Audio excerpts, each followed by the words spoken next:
Praise the Lord Jesus Christ. எனக்கு அன்பார்ந்த தேவ ஜனங்களே, என்கரேஜ் பை ஹோலி ஸ்பிரிட் இந்த சீரீஸ்க்கு நான் உங்களை வரவேற்கிறேன். ஆண்டவருக்கு நான் மிகவும் மனதார நன்றி சொல்றேன். என்னோட கூட ரோமர் 8வது அதிகாரம் 6வது வசனம். மாம்ச சிந்தை மரணம், ஆவின் சிந்தியோ ஜீவனும் சமாதானமும். ஆமீன். எப்போ பார்த்தாலும் நம்ம மாம்ச சிந்தியே இருந்தால் என்ன, மாம்சத்தோட சிந்தை என்ன, மரணம். அதெல்லாம் அனித்தியமானவைகள் இல்லையா? நம்ம நித்தியத்துக்காக அழைக்கப்பட்டவர்கள். ஸோ ஆவின் சிந்தையில் என்ன வரும், அதில் சமாதானம் இருக்கும், அதில் ஜீவன் இருக்கும். மாம்ச சிந்தையோடய நீங்கள் ஓடிட்டு இருக்கீங்களான்னு பாருங்க. எங்கெங்கெல்லாம் உங்களுக்கு மாம்ச சிந்தை இருக்கோ அது எல்லாமே ஒரு நாள் மரணமாகும், அதெல்லாம் அழிஞ்சு போகும். ஸோ அதை பின்னாடி ஓடாதீங்க, நித்தியத்துக்கு பின்னாக இந்த ஆவியின் சமாதானத்துக்காக ஓடுங்க.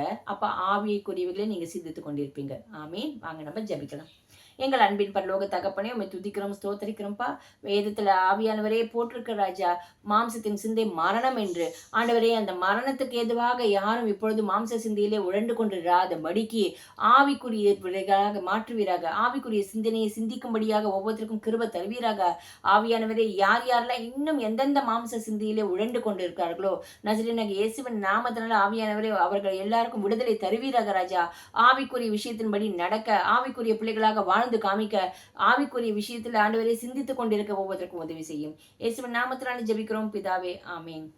ஆமேன். God bless you.